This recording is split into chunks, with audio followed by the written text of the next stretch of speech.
Morning. आता आम्ही चाललोय जेजुरीला. मी काल काय काय मजा केली सांगा जरा तोपर्यंत. काय बोला आता.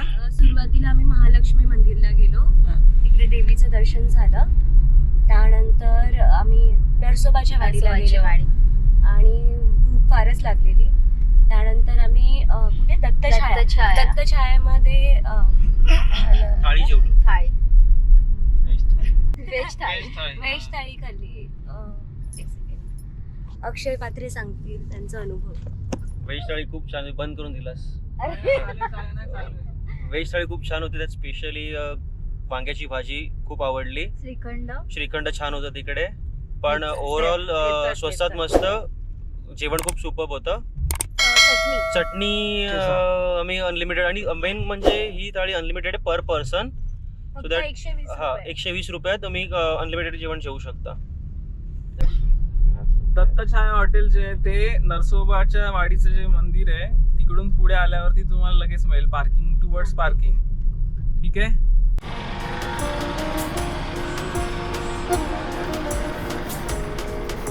कोल्हापूरहून आम्ही जेजुरीला निघालो.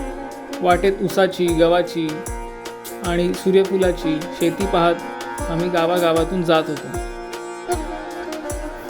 कोल्हापूर ते जेजुरी साधारण 4 तासाचं अंतर आहे. रस्त्याची स्थिती चांगली आहे त्यामुळे प्रवासात त्रास झाला नाही. या भागात ऊसाची लागवड जास्त असल्याने अनेक शेतकरी तुम्हाला ऊस घेऊन जाताना दिसतील. आता उन्हाचा तडाखा वाढला होता म्हणून वाटेत ऊसाचा रस प्यायला आम्ही थांबलो. शेतातला ताजा ऊस तोडून त्याचा रस पिण्याची मजा काही औरच.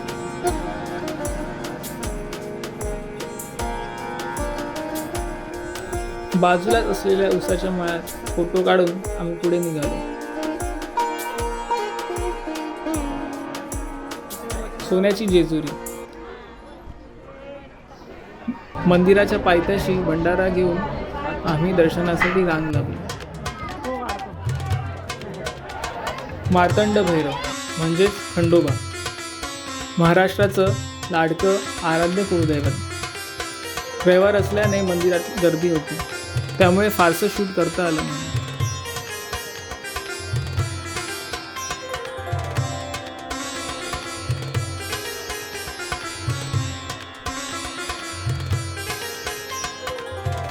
खंडोबाचं मंदिर हळदीने म्हणजेच भंडाऱ्याने सोनेरी दिसत होतं.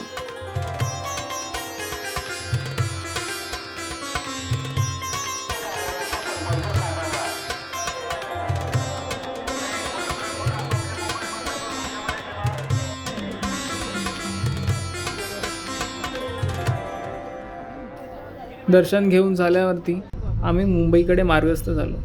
तर मित्रांनो, ट्रॅव्हल मुडीचा हा व्लॉग कसा वाटला हे तुम्ही नक्की कमेंट करून सांगा. लाईक करा, शेअर करा आणि सबस्क्राईब करा. पुन्हा भेटूया ट्रॅव्हल मुडीच्या अशा एका नवीन सिरीजमध्ये लवकरच.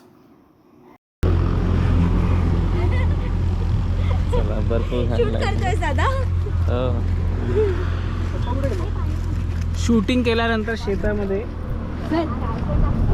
होणारी गफलत. बस झालं.